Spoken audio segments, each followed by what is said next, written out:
This is still AM Chat, and we're going straight into our discussion for the day. We're looking at trending political issues, and we have a list of issues here. We're going to start from the last one. Kwankwaso declares for presidency in 2019, and I think we've not seen the list. In PDP, we have a lot of them declaring. Atiku has declared, McCarthy has declared, and now Kwankwaso is declaring. And I remember that Mr. Okai who said, "I don't believe." No, but that's true, because the thing is, right now the politicians want to tell us what we want to hear. Don't forget that the APC government also talked about restructuring. Yes. You know, and that just the other day the vice president opened his mouth and said, "It's not our problem." Exactly, that's not our problem. So Nigerians, please don't believe these politicians. They're lying. I mean, especially these old parties. They're all full of liars. They're telling lies. You know, they want to tell you what you want to hear, but in the end, when they get what they want, then they shift the goalposts. Now we cannot continue to be served lies all this while. Definitely. I mean, if you're not doing restructuring, stay out of it. Don't talk about it. Don't act like you believe in it when you don't. You know, so I don't believe him. I don't believe a lot of the others. A few people might. I mean, you look at consistency and see people's. You see the trend, and then you can tell what they actually believe by what they've done before, what they, and you know, but. Kwankwaso, I don't believe. I can tell you about Atiku, I don't believe. There are a few of them I don't believe. What about McCarthy? Let's talk about McCarthy. Well, I'm not here to canvass for anyone. I don't believe in. Of course, I know. I'm just wondering, because we have a lot of these people declaring to be, you know, to be heard, to be heard. They want to become the next. Although they're not had they're all going for primaries, obviously, and we know that somebody will definitely emerge. But the way it is, everybody is coming out. Now Saraki has declared, McCarthy has declared, and all that. Well, I think that with about 90 political parties so far, we should 91. Have 91. We should have quite a full field. But he's hit the nail on the head. And in as much as the politicians lie, I think the followership, which is the Nigerian people, also have a role to play. You can't keep falling for the same trick all the time. So, and I think greater participation and involvement in politics is also part of the correcting process that will ensure that maybe this doesn't happen again. If you look at their base of supporters, largely we have a high percentage of illiteracy in our country, and then we have poverty. We're now overtaken India as the country with the largest poor people. So now when you have a man who is poor and illiterate has to make a decision, you know, at the end of the day, Mr. Kaya and myself, we can think logically and say, oh, this man is lying. Yeah, Onga will actually take the decision. But they don't know any better. Yeah, that's just the problem. So the elite should, and let me not say elite, let me just use the word middle class, lower middle class, upper middle class, should get involved in the process and bring to the table good analysis of what the man says, and then you can possibly make an impression on the others that say, no, this man is lying. So there's a gap, and there's a role that needs to be filled by those people. And sincerely, people are ready to take hands to actually defend some of these people because of the kind of, you know, stipends and all that they've been given. People are ready to take hands. What do we do? Because the more they declare and all that, the more their voice are going to be. Well, the good thing is that's just one political party. Of the whole lot, only one will emerge. Yeah. Okay. Definitely. So it's fine and good. 1,001 of them can't come out.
Lord is visiting the former president Jonathan as well. He wants to be president. He is already declared. Well, look, there's already nothing said that that's his stops him. intention. It was right. It was right. Constitutionalist is right. Yeah. Well, it is right, and like I said before, it all falls back on the Nigerian people. We have to Choosing make that who they want. you know. Not taking anything away from INEC, I think that the electoral process now is relatively free and fair. That's why you have vote buying, not manipulation of the votes. Manipulation of the votes, where So numbers will be- so I think that what we need now is credible candidates to come up and vie for the office, and then let the Nigerian people make their decision. You know, so I think that's it. So anyway, he has It the is right to do that. Anyway, moving on to defections, we're going to look at the spate of defections. We have all of those people moving here and there, and so we're starting from Lagos. We're starting right here from Lagos. The big PDP chair for Lagos State is defected to APC, and quite funny. The circumstances surrounding the entire story. tell us about the circumstances. Because really, he was arrested because it was for his indictment. That's the right word, in the murder of a guy. I think it's called Animation thereabout. Apparently, the same thing that happened with Saraki's boys in Ofa, the alleged Saraki's boys in Ofa, happened as well. His boys were caught and then they killed somebody, and he was indicted in this whole story. And because he was indicted, he was arrested. Apparently, one of the chieftains in APC came to his rescue, brought him out of jail, bailed him out of jail, and in return, he said him and 15,000 of his supporters are declaring for APC on Monday. That's quite dramatic. I will tell you. You see, politics is, and politicians are strange in their ways. Typical politicians. I know a story about a guy who was stubborn, and what they did was someone was bothered to, and they threw the body into his house or something, whatever. He was framed. He was framed. And like a picture in a frame, there's no way to escape unless somebody takes a picture out of the frame. And so now that they had gotten him in the frame, they now said, you know what, if you want to get out of that thing, you have to behave. We've seen a few defections too that are in that light. That's why in that light. Whether he's innocent or not is for the courts to decide. Yes, to decide, and only God knows. But as an act of gratitude, maybe some form of coercion, direct or indirect, he has now defected. We saw some big politicians from the South as well who defected as well, probably because they were looking into their finances. Sometimes they show you a dossier and then it's like, okay, you are framed again. And they say behave so we can take you out of the frame. Yes, out of the frame. It's unfortunate that, politics, people employ all sorts of tactics. Some people you see, not all defections, some defections, you see people behaving like zombies because they are behaving completely out of character. You look at this one and say, no, this is totally improbable. This cannot be happening. This is not this guy. But obviously there's some sort of manipulation from somewhere. Yes, somewhere. Somewhere. Well, he's moved, he says, with 15,000, he says. But another thing brings to question. He had a very trying relationship with Chibodi George. Yes. And just a week before his arrest, he was he had a press conference. He was talking. He had a meeting actually with his members. I think just in Ikeja here, and he was talking about how much problems Chibodi George was creating for him in Lagos. So there was that ram call in the PDP in Lagos State amongst them before. So just a week after, he defected. It was quite funny. No, it wasn't funny. He had already prepared the ground. He's already told you he's ready to defect. When a man tells you somebody's giving him prior to him now, coming out to say he was arrested and all that, he had already said this person is the kingpin. If you want to know the root of all the problems. I think that, you see, at a certain level, when you look at the top echelon of the political party, APC and PDP, they are friends. different. Basically, they're all intertwined. When it comes to social, they together. So one man moving from here to the other side, it's not surprising because the antecedents are all the same. You understand what I'm saying? And like Mr. Ohai said, yes, so we've seen we are now in a government that is showing us that they know how to use the machinery of state to get their way. And what is quite disturbing is that it looks as if you are having a win by all cost situation in the APC, which will continue to raise tension individual. But I mean, like Mr. Rice said, our vote will count. And I think that the voters in 2019 are better informed. They're better informed. We have the defection of the Delta State Governor. We're still talking Former defection. Delta State Or the former Delta State Governor. We have his defection, and he said he has no political relevance in Delta State. He became governor only because he was anointed, by his godfather and cousin. After that, he no longer had any relevance. He didn't go to the Senate. He didn't win the senatorial. Yes, win the senatorial. Exactly. Even So when he left us. Yes. So he is seeking relevance right now. When APC, for instance, is looking for relevance all over, particularly in those states where it didn't have votes before, particularly because now Kwankwaso is going to eat seriously into the Kano votes, so they need to get votes wherever they can now. as much as But possible. Uduaghan is irrelevant. He has no political consequence. But it will be celebrated. He just saw an opportunity and he's trying to shake the table. So exactly. Me too, I'm here. Exactly. Don't forget me here. I'm still here. I need to come back to this one. I need to get to do something. I think if someone made a movie about Nigerian politicians, it would be a very interesting movie to watch. A bestseller. We'll actually not get one movie. From every state, we can practically get two bestsellers. No, let's talk about series. It's serious. Exactly. So we do a series on Nigerian political stuff. Another thing that came to mind is Kwankwaso. Saraki, when Saraki said yesterday that it shows that we have no level, our level of tolerance in our politics is quite low. When Kwankwaso was denied the use of Eagle Square for his declaration as to vie for presidency, is that a big deal? Well, I would say, let me tell you why it's a big deal. It's not it's not that, but it just tells you. You see, when a man tells you, "I am not afraid," when he says so with his voice, sometimes you need to read the body language. That was an act of desperation on the part of the government. They are scared of him. They are scared. You see, Kwankwaso is the only politician that has truly branded himself in this country. The color red, he has owned that space.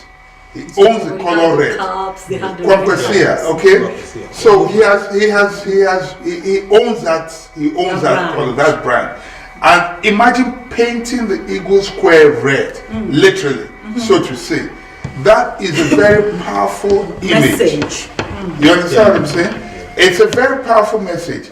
And so it just shows the president and the presidency are scared. Regardless of what they say, they are scared. They know in in the last election, but for the Southwestern votes, he had all but defeated Buhari at their primaries. He would have gotten that ticket. He defeated Atiku. The margin was slim, between him and Buhari and all that. And he literally, the vote from Kano actually made the difference. In the last election. Whatever happened afterwards is a story for another day. So the thing is, from the body language right now, it's obvious they're scared. His party did their convention at the same Eagle Square. Am I correct? Yes. Exactly. Nobody talked because at that point they didn't see them as a threat. You know what I mean? But this individual is capable of a disruption, and so when they saw that the kind of they had already collected, they had already gotten an approval, collected money, and at the last minute suddenly. I think that it was the deliberate act on the part of the government to ensure that it doesn't have that disrupt that process when it was too late for them to now seek an alternative venue. It was less than 24 hours. Yeah. When they did it. So you see, they already collected money and all of that. So this was premeditated. You know, so we just wanted to, as much as possible, get him to not find a space. But if anything, this has given him sympathy. Yeah. It has given him relevance. Absolutely. You know, and it has exposed that intention. That fear. That fear. Look in the eyes. It's not what the mouth says. Look in the eyes. And what I see in the eyes of APC right now with Kwankwaso is deep-seated fear. That's a serious word. Okay, we're moving on from defections and all that, and people declaring this direct and indirect primaries business. Yes. What is wrong with having direct primaries where everybody will come to say, I can do this? Because you know he created a problem in Osun State when APC they wanted to do indirect primaries, and a lot of people who wanted to contest came out and they were saying no, they would like them to have direct primaries. Let's come out. Two things. And then they want to do the same thing at the national level. There's grassroots support. There are people who may not have money but are very popular. And there are people who only depend on money. The delegate system, you can buy up people, those delegates. And the delegate system enriches some professional politicians who, that is the season where they make their money. All they do is, at that time, I'm a delegate to the National Convention, so the dollar will be, they will settle you, and all of that. Exactly. They know. Exactly. So it doesn't matter whether you have grassroots support or not within the party. The direct system, you have to work hard. You have to be popular across board. Not just buying over delegates. It means you have grassroots support. If you can win the direct primaries, then you're more likely to do better at the polls, because then it means everybody in the party accepts you. If people are going to spend money, it might be more expensive because then you have to buy over every delegate as well. Yes. But on the other hand, there are people who may not even need to buy. They're just popular. People just love them. So I think it's a more democratic system, but it's also a bit cumbersome. Imagine if you were to do that for a presidential ticket. That is going to be, you can't have everyone going to Abuja. It's not going to happen. So, but maybe at the state level, at such local levels, yes. So you get actual popular votes from among the people. Okay. But I suspect that it started because some people have an agenda. Sometimes you change strategies when you see... Because I discovered that APC seems to be changing strategy. No, I can tell you why. Without mentioning names here. There's some people who are being matched money for money now. Okay. Who are probably in charge.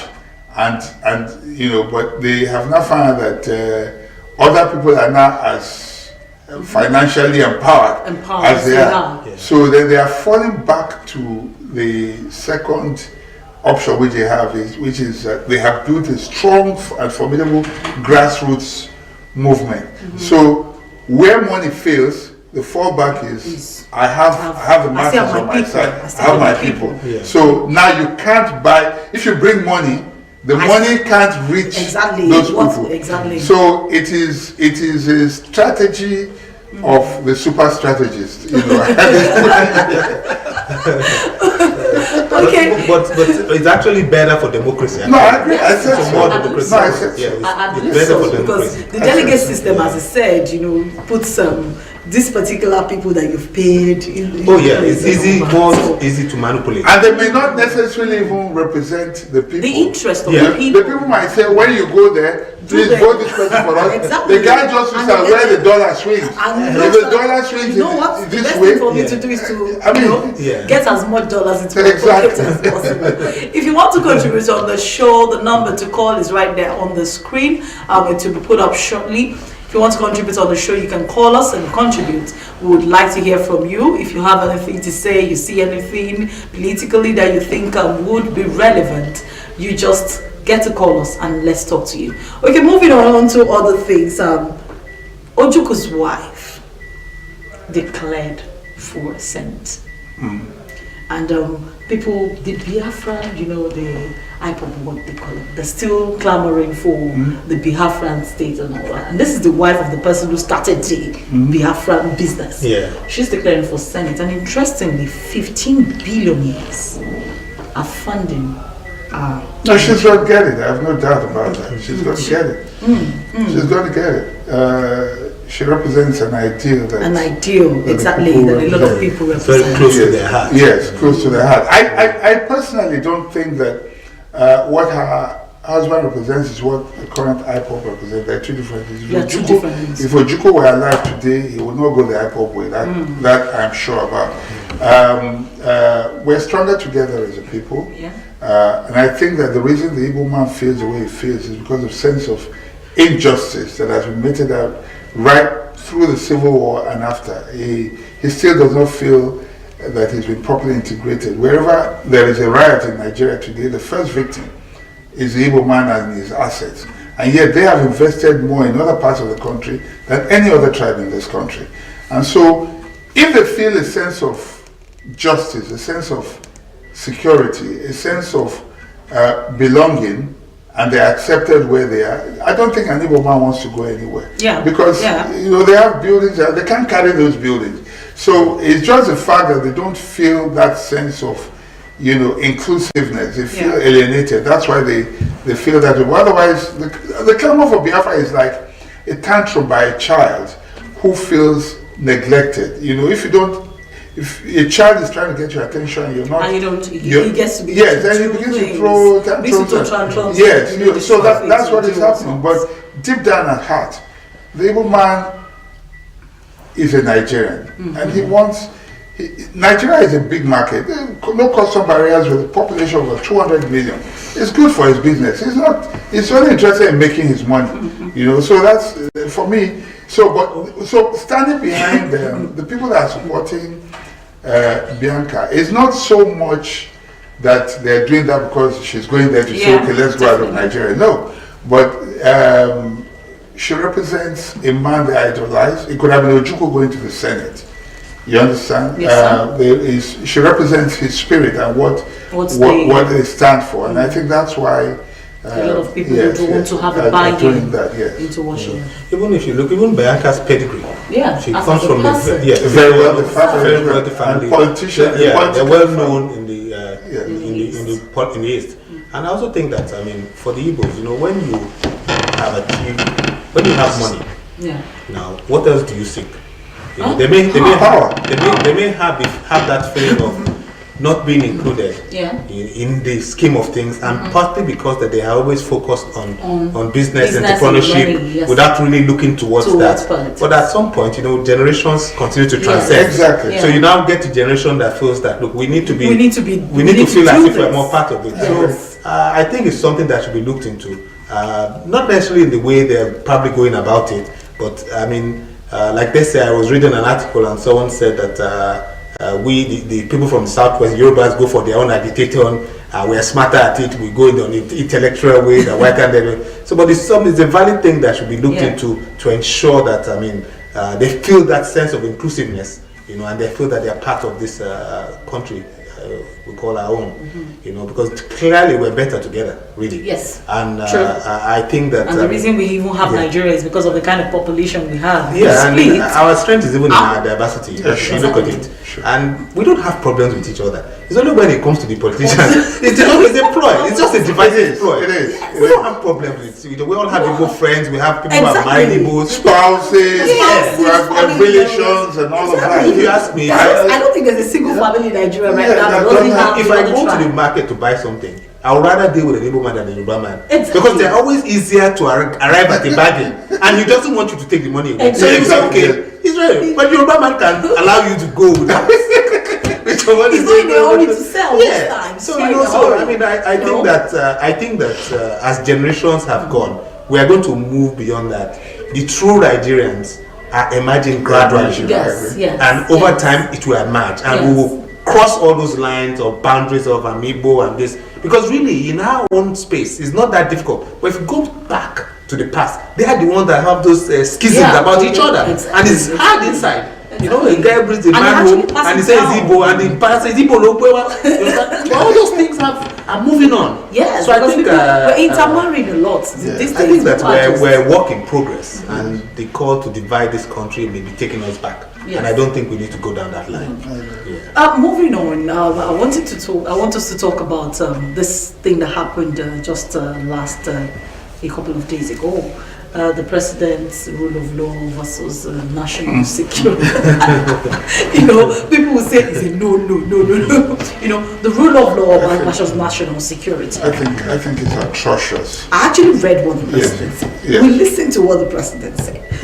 What do we do in cases where the president obviously is saying in clear terms that Colonel Dasuki is a threat to national security? So as far maybe there's something Colonel Dasuki knows that he doesn't want us to know. But it also brings to mind, I was having a discussion with somebody and the person said, if the likes of the former petroleum minister, Alice Maduke, were in Dasuki's shoes, and she disappears. She disappeared. They've been looking for her. They've been, you know, there's a case, but she's not there. She's nowhere to be found. And you know, it brings to mind if Dasuki is released. I don't think they don't know where she is. They know where she is. I think we operate a kind of system. We have this loop. We have this hole. What do you think? No, see, the thing is this. I will say this straight away. The president is a vindictive person. When he went during the coup, you know, he was Dasuki in his role and capacity then dealt with him a bit, you know. So he's not one that easily forgive. El-Rufai has told us already that these people don't forgive. So it's in his DNA. I'm quoting El-Rufai now. He said the Fulani man does not forgive. You know, even if it takes 100 years, he will come back and exact his revenge. So I'm quoting El-Rufai. This is not my opinion. It's not my opinion. I'm quoting El-Rufai. And El-Rufai should know because he's also Fulani. And so taken from that, if a Dasuki has dealt with him before, it follows to reason that he's going to do the same. But you see, beyond that, this is beyond Dasuki. We have seen there's so many instances of, you know, we see El Zakzaki, for instance. We see there's so many others.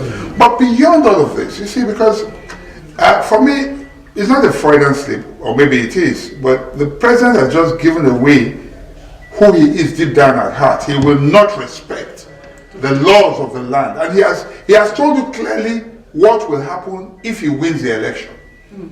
If he's to come back again, he has told Nigerians clearly, I will have no respect for the rule of law. I can pick you up, lock you up, and simply declare that you are a security threat. That is enough to condemn you. He has told us in no uncertain terms. And I hope that Nigerians are listening. And they should make sure that he does not come back. A man like that we cannot trust. If you have no respect for the rule of law, and I expect the vice president to have said something about this. But of course he will not. Because obviously, he's the vice president. He doesn't want to shake the table to borrow the language. But I think it's a shame that in this age and time, why is there law, for instance? The reason you have law and why people subject themselves to it is to curb a state of anomaly. By nature, we're not too different from animals. If you go back to the old time, we were savages. We killed each other, ate each other. You know what I'm talking about. You know, don't forget that there was a time when an Oba, all he needed to do was take a look at you. You are beside your husband, and he says, I want her. And the husband would even carry the load on his head and escort the wife to the palace. You understand what I'm saying? Yes, there was a time like that. There was a time like that. Yes. But the reason you have law is to create order, so that you checkmate things like that. You understand? A king only needed to look at you and decided he didn't like you or your face, and you're gone. Look at what happened in Ibadan, whether or not, whatever. The fact that there was a court order, it should have been respected. For instance, if we don't observe the rule of law, there will be chaos. If you touch my land, I will just go and kill you because I'm taking justice into my hands. But we have subjected ourselves to the courts. to the judiciary so that there will be orderliness. Now we have an executive and a president that says he does not have to respect it. When it comes to issues. No. I mean, I like what Falana said in today's paper. Yeah. Let the courts decide what national security is or threat to national security. Because otherwise, it's a very ambiguous term. Yeah. You know, how am I a threat to national security? Oh, because I'm going to defeat you in an election, for instance. Then I'm not. You are national security. No, My being a threat to you now is threat to national security. You represent national security. Clearly, he goofed with that. I think he goofed.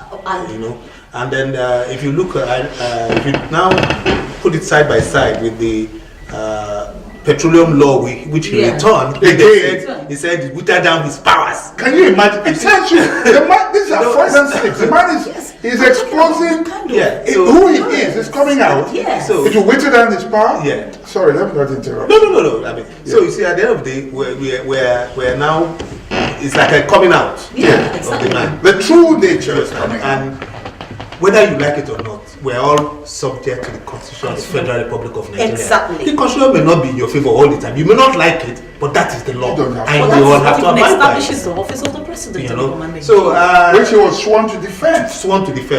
I know that people will call him out over that statement. I'm sure. You think he cares? No, a lot of You people think he are already cares? doing that. You think he cares? And of course, you will get those who will call in. I will expect the phone calls. Yeah. Who will come now and defend him. Yes. You see, it's fine. Until the day they pick them up, then they start looking for the law to defend them.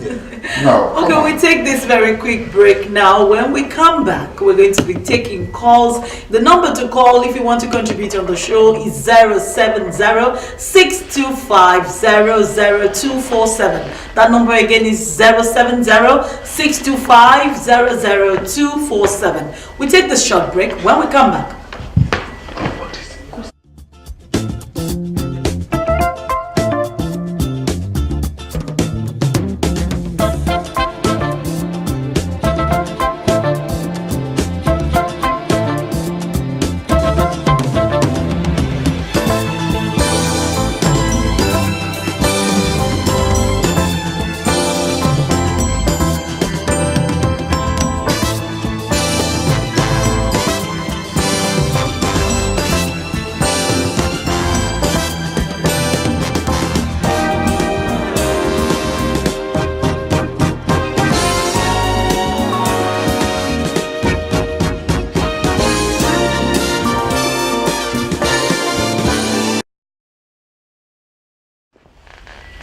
welcome back. We're still talking trading political issues, and right before we went on that break, we talked about the national security versus the rule of law. Now, my question to our guests is that do we expect the president to retract the statement? This is why I said that. Let me clarify. A couple of weeks ago, I think just about last week to be precise, during the Salah break, the president did this walk, the 800 meters walk, which was quite popular. The president actually went for prayers, and on his way back, he dropped from the vehicle. He greeted his constituency, the constituents. He saw people, he greeted them, and he continued to his house. And there was this spin the very next day. There was a spin the very next day, as usual. We spin everything, and so people started saying it's very, it's very this, it's very that, it's very agile, it's very active, it's able to contest for 4 more years, and the news kept going on and on. When one actually happened, do you know that statement was retracted? Absolutely, because you see, oh, we have a caller. Hello, good morning. Hello, good morning. Good morning. Yes, we can hear you. Okay, good morning. Actually, Nigeria is doing that. To me, what the man was telling about Buhari. Yes, sir. Hello. Yes, we can hear you. We're listening. Can you hear me? Yes, we can hear you. We're listening. If you can raise your voice a bit, we'd appreciate it. What is said? Hello. We can hear you, sir. Hello. Okay. If you want to call us, kindly stay away from your television set and please raise the volume of your voice a bit. The number to call again is 070-625. Hello. Hello.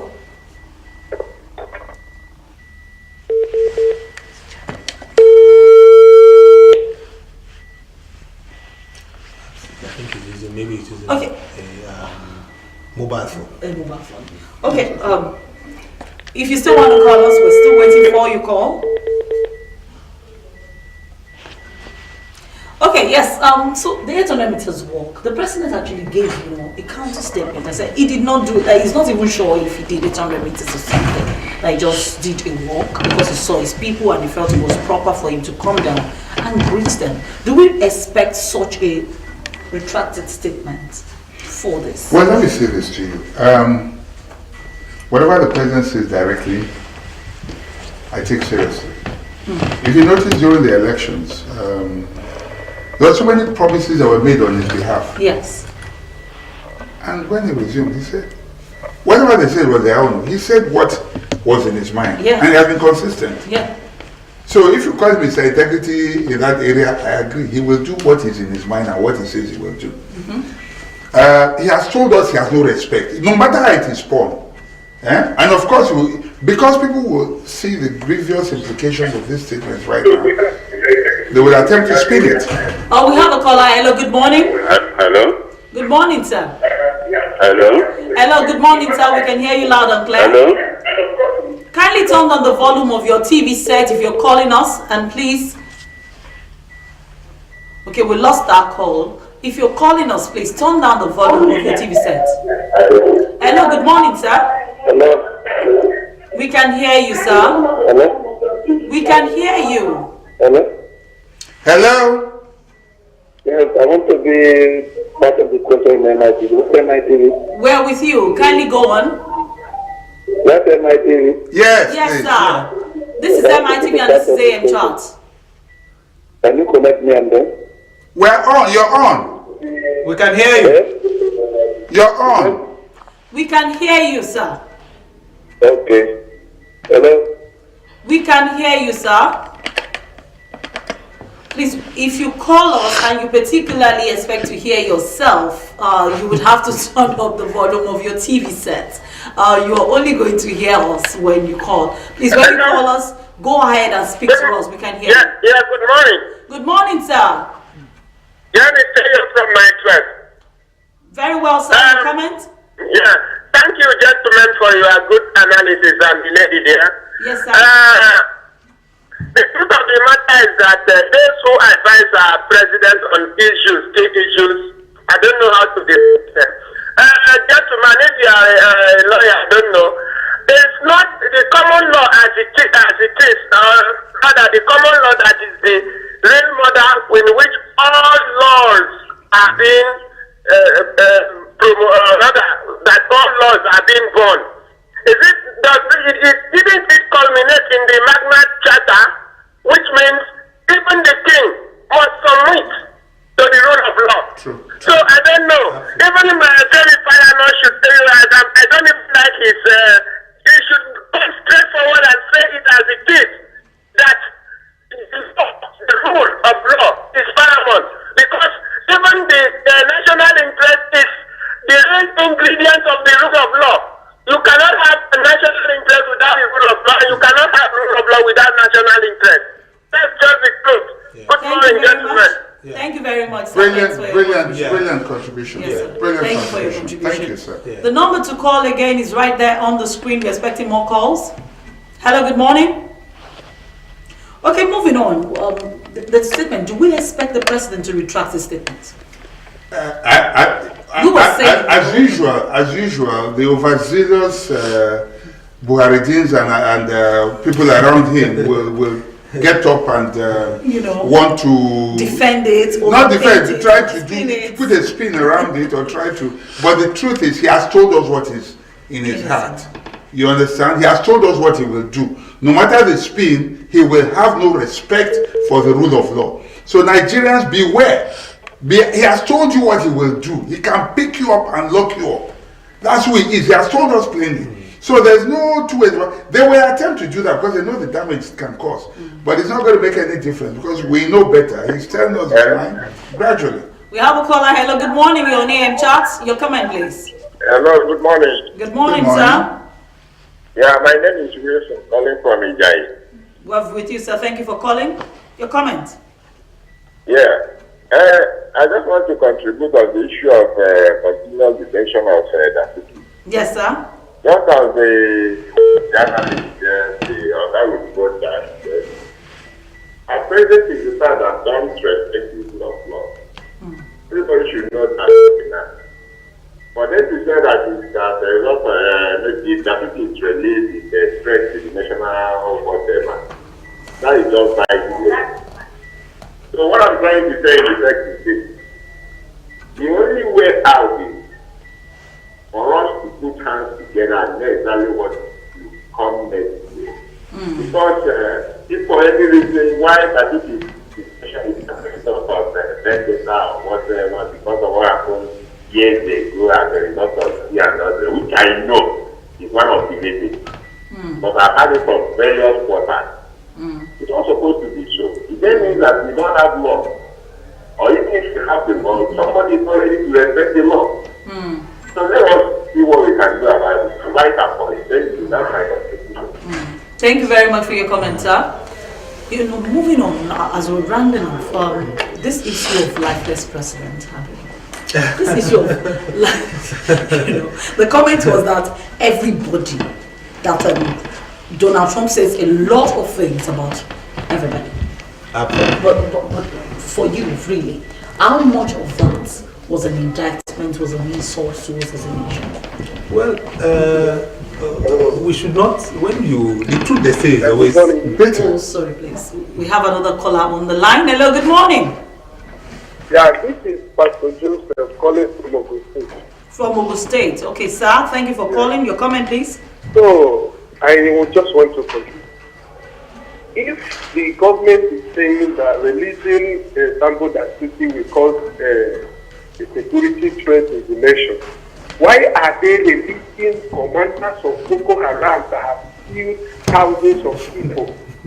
Then, why have they have not taken any against these killer herdsmen that are killing people on daily basis? Are they not constituting security threats? Why does this man want to destroy democracy in Nigeria? He must follow the rule of law. If different court of laws have given that to them, release him. Let him be coming to the court for trial. He's not running away. In fact, Nigeria should wake up. I don't know if those people that call themselves educated people in this country, they are no longer educated. That's why they tag a man that has so many questionable character as a man of integrity. We have so many corrupt cases on their head. Minor case is there, the Ikori case is there, Kemi Adeosi is there, his cousins are collected 500 million from MTN. They are there. We know all this is $25 billion contract. It's there. And we are calling him a man of integrity, somebody that cannot maintain his ways. He lied to Nigeria, I'll make $1 $1. He lied, and they said he's a man of integrity. In fact, educated people should go back to their dictionary and define integrity. Nepotism is not integrity. It's not. Tribalism is not integrity. It's not. Lying is not integrity. It's not. May God bless Nigeria. We pray for a good president, a young, educated, and a vibrant president. We pray for such a person, whether it will come from the north or the east or the south, anywhere that person will come, that will govern Nigeria and give us peace, unity, unite the country before governance, and you build our economy. God bless you all, and God bless my two brothers who are speaking the truth. I thank God we have some people that can defend the truth. May God bless you and your generation. Thank you so much. Thank you very much, sir. That's a passionate one there coming from the pastor from Ogun State. And I think that's just it. People are so passionate, people are so pained, about the situation of Nigeria and all that. But you were saying before we went on. Well, I was saying that, look, okay, sorry. Hello, good morning. Thank you for joining us on the chat. Your comment, please. Your comment, please. It's not on the volume of your radios or your television sets. Please, when you call us again, turn down the volume of your television set. Completely. In fact, if you can mute it, it's perfect because you don't need to hear yourself from your TV. You only need to hear us. Hello, good morning. Hello, good morning. Yes, your name, chat. Your comment, please, as quickly as possible. All right. I have your comments about the the government. Yes, sir. One thing I see in this country is the pull down attitude of our people. We know the truth, but we are not acting the right way. When we put anybody there today, it's still good to mess up all this government. But what we should do is for us to come out, say the truth, let him know that this is the way we want to stand. If he cannot do that, let him resign honorably. So another person will take over even before the next election. But we are not doing that in this country. That is our problem. We want to talk about the battle. When we put it, just think about all the people that are being the president of this country. We will have one thing or another to say. Because of their population, we cannot be satisfied. But we know the right thing to do, but we are not doing it. We are saying it, but we are not doing it. When Can you bring it home, sir? We are not putting it into action. Okay. That is the bad thing. So we should do the right thing, not saying it. We can gather together. Don't fear what is going to happen. Now, look at the Western world. If they don't want anything, they will know the way to react. Even if the judiciary is not working fine, they will surely pull that. They will surely do the right thing so that they can have a way ahead. Thank you. That's all I want to say. We kindly begin to round off, sir. It's rounded. Thank you very much. As we begin to round off, you were about to I was say saying, look, something. the truth they say is bitter. Yes. Now, our president is 70 plus years, and he's not well. So, He said he's well. he visits. He goes on. He went on vacation as stipulated. So naturally, once you get to that age, you are slowing down. And then when you're not dealing with a lot of the pressure, the kind of pressure. That comes with. So naturally, it's going to be a bit suppressed. But interestingly, the president, the current president of Malaysia, is 93 years old. And full of life. Exactly. So that's the difference. The thing is, You're talking 70 plus. Don't forget, I don't know why we are feeling the way we're feeling. Don't forget that the last president was called by this same APC administration as clueless. They described him as clueless. It wasn't a national disgrace. Hello, good morning. That's the last caller for this morning. Good morning. You're on AM chat. 30 seconds for your comment, please. Hello, good morning. Your comment, please. Where are you calling from? Your name? I think his television is on. Hello, please lower your television set if you want to contribute. Hello? Lower the volume of your television set so we can hear you. Good morning, my dear. Good morning, sir. Yes, so my name is Fred Kenny. I'm calling from Akwa Ibom. Oh, wonderful. All the way from Akwa Ibom State. Thank you for joining us. Sorry? Yes, thank you for joining us. Your comment in 30 seconds. Your comments are in 30 seconds. Anyway, I want to comment about the issue that is trending in the newsline daily regarding the story of forging certificate by Kemi Adeson, the finance minister.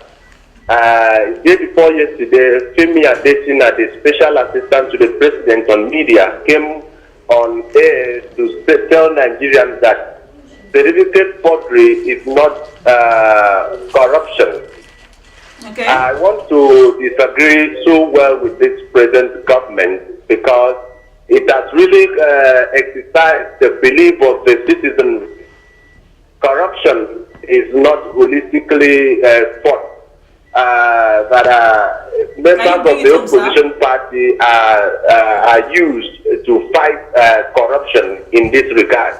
I want to ask the presidency that at this time, constructive criticism can only be the paraphernalia that can lead to good governance. I want to say that the presidency should do with all its powers to ensure that they get the trust of Nigerians. Because at the time now, if you want to carry out a research across the country, you will really see that the majority of Nigerians have lost in totality confidence in this present government. I want to say that the presidency should do something about this because it is so sensitive. Corruption, as we are talking, I don't know if somebody of that magnitude should come on air to say that. Thank you so much for contributing on the show. That's the much we're going to take from callers this morning, but last words from the gentleman in the studio. Well, clearly the president has spoken his mind that he will have no respect. Although he swore to defend the constitution, clearly he will not. In the next administration, if he attempts, of course that's not going to happen. But if we were to be returned, there will be impunity. There will be no respect for the rule of law, and he clearly has no respect for the rule of law, and that is going to create anarchy. So I advise Nigerian voters listen very carefully to all that the politicians are saying, and listen carefully to what the president is saying. Vote your conscience, don't let anyone buy your votes, and make sure that you don't put people who have no respect for rule of law. The last one, sir. Well, I would say that the government we get sometimes is a result of our action or inaction. So I would appeal to all Nigerians to get your PVC, get involved in the political process. It's only when all of us are involved that we can shape this country, and then we can actually, now the Nigeria that we dream of can become a reality. No one or no group can do it alone. We all need to get involved. Okay, thank you very much. We're saying we appreciate Mr. Victor Hai and Mr. Abiodun Dabiri for being on the show this morning. If you have comments, please go to my Twitter handle, Tomisin, Tomysyne, on Facebook, Tomisin, that's Tomisin Ojo, and on Instagram, you can join me on any of my social media handles. You can also go to mitv.n/ng on Facebook and on Twitter. It's been a wonderful show. My name is Tomisin Ojo. Enjoy the rest of your day.